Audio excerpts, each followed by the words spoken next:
aspek legal untuk perizinan ya, lebih tepat perizinan bisnis apotek.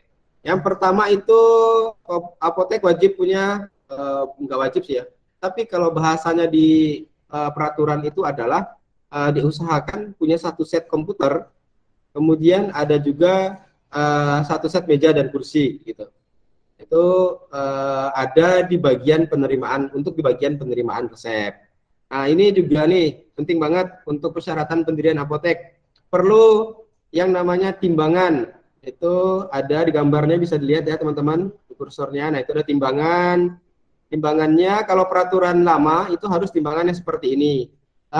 Kalau yang baru itu ada persyaratan juga boleh. Kalau untuk timbangannya tidak seperti ini, artinya timbangan yang digital, tapi tetap sama syaratnya, minta di Tara ya, ditara di dinas BMKG setempat gitu. Kemudian ada meja racik untuk proses peracikan obat. Kemudian ada peralatan peracikan. Ini ada mortir, stamper, ada untuk masukkan puyer gitu, untuk bikin puyer. Kemudian ada juga pendingin ruangan. Ini ada AC. Kalau tempatnya misalnya boleh nggak ada AC, boleh gitu. Asalkan ruangannya itu dipantau pakai yang namanya termohigrometer. Nah seperti suhu sama ada kelembaban. Nah kenapa ini penting gitu ya, kenapa ini dipersyaratkan, karena berhubungan dengan obat ya. Jadi obat itu ada, tiap obat ada masa kadaluarsa, ada juga yang namanya tempat penyimpanan obat beda-beda. Ada yang di kulkas, ada yang di ruang biasa, atau di suhu ruang, nah gitu. Nah inilah fungsinya, ini yang akan dikerjakan oleh apotekernya ya. Apotekernya nanti memonitoring suhunya, jangan sampai misalnya sampai ke 30-an gitu, karena akan merusak obat. Itu juga akan menjadi kerugian untuk kita sebagai owner kalau banyak obat yang rusak gitu. Nah kemudian juga buku referensi, ini apotekernya pasti tahu kalau nanti buka apotek, terus ada apoteker itu apotekernya pasti tahu syaratnya apa aja. Ruang peracikan butuh penyedot debu. Kalau misalnya untuk syarat yang awal itu tidak ada persyaratan harus punya penyedot debu. Nah tapi mungkin nanti misalnya ada visita dari dinas segala macam, ternyata kita banyak misalnya tadi ya DNA bisnisnya resep, ada dokternya dokter anak pula gitu kan. Itu kan ada yang namanya racikan ya, biasanya kalau dokter anak gitu ya, racian, puyer gitu. Nah kalau kebanyakan bisnis modelnya seperti itu, kemungkinan besar akan disarankan untuk ada mungkin dipasang X house gitu ya, supaya debunya tidak banyak gitu, tidak ada kontaminasi. Kemudian juga harus ada wastafel sama air galon ya, minimal air galon gitu, untuk sebagai pengencer. Kalau ada sediaan sirup yang harus dilarutkan, nah itu diencerkannya pakai air galon atau air mineral.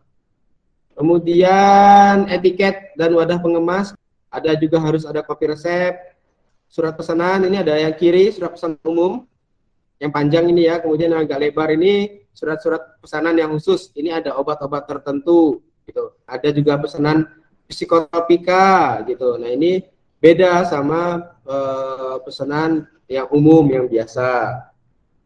Ada juga yang prekursor, itu juga peraturan sekarang itu berbeda, dibikin berbeda dengan surat pesanan yang biasa. Kemudian harus ada toilet gitu ya, kita di apoteknya harus ada toilet.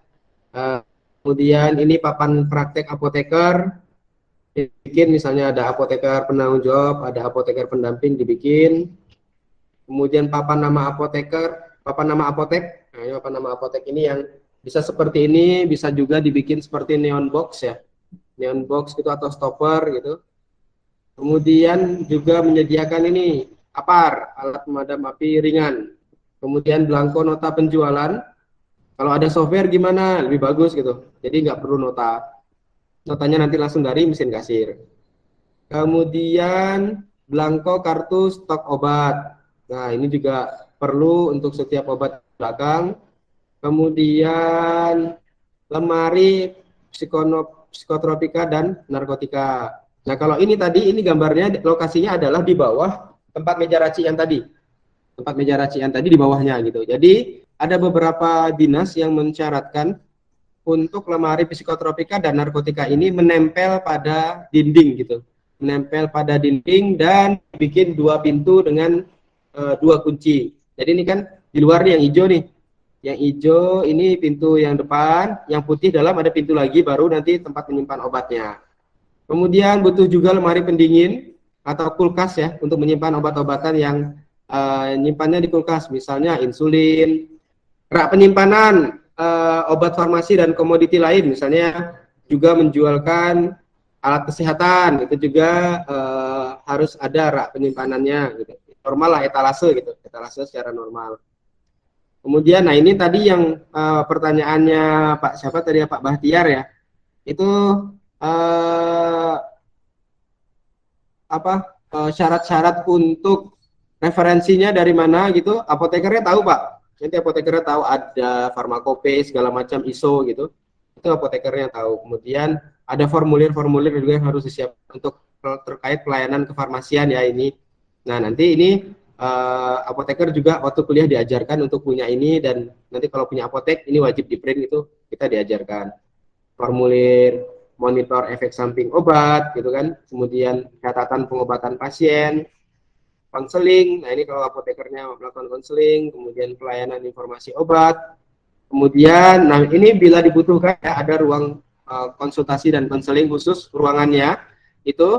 Tapi biasanya beberapa apotek tidak ada ruangan khusus seperti ini, cukup di depan aja, kemudian nanti dikasih penanda bahwa itu adalah ruangan konsultasi dan konseling atau tempat konsultasi dan konseling. Itu masih diperbolehkan. Nah, bagaimana untuk izin perizinan apoteknya? Kalau ini kita ambil dari buku-buku apotek langsung laris ya. Ini semuanya itu sekarang terpusat di dinas yang nomor 1 ya, di Dinas Penanaman Modal dan Pelayanan Terpadu Satu Pintu. Sekarang hampir di semua daerah di 2021 ini, itu semua perizinan itu sudah masuk ke DPM PTSP ini.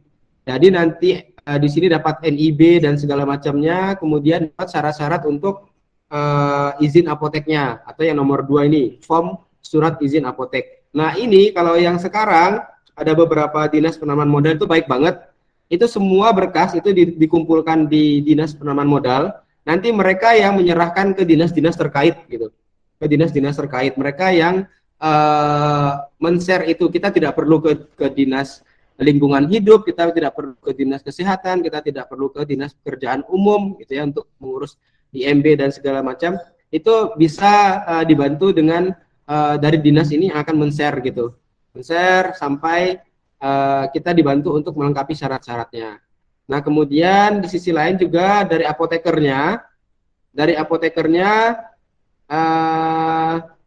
apotekernya itu nanti mengurus rekomendasi ya. Ada 2 rekomendasi, rekomendasi SIA surat izin apotek, dan rekomendasi SIPA surat izin praktek si apotekernya. Nah nanti baru dapat rekomendasi itu disertakan pada saat visitor. Biasanya visitor itu diminta ada rekomendasinya Mbak, atau pada saat di awal nih ketika memasukkan berkas di Dinas Penanaman Modal, itu minta juga rekomendasinya dari apoteker, dari Ikatan Apoteker pengurus cabang setempat. Nah itu nanti masukkan ke situ, semuanya akan dibantu sama Dinas Penanaman Modal untuk biar semua terkoneksi, jadi semua perizinan di Dinas Penanaman Modal.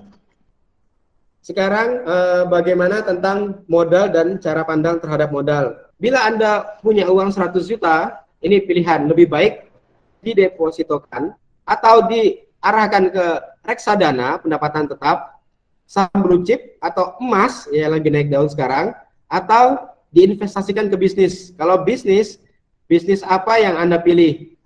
Kuliner, apotek, atau apa?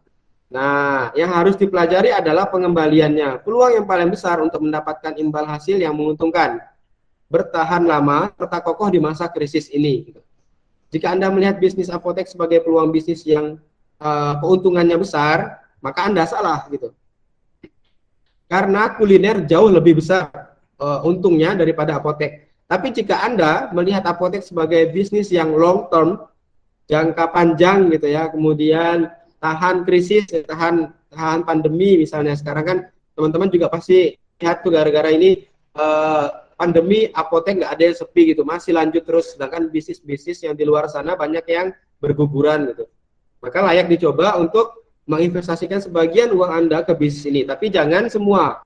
Jangan semua diinvestasikan ke bisnis ini, apalagi jika Anda sebagai pemula. Anda pemula atau pebisnis yang sudah mendalami DNA bisnis. Jika pemula, jangan taruh semua uang. Tentukan uang yang Anda gunakan untuk bisnis apotek. Misalnya dari 100 juta tadi ya, ada 50 juta atau 80 juta. Nah, itu sebagiannya itu disisihkan untuk belajar DNA bisnisnya seperti sekarang. Bagaimana biar DNA bisnisnya kuat gitu, memilih DNA bisnis ini. Sebagian lagi diinvestasikan ke yang lain atau ditabungkan.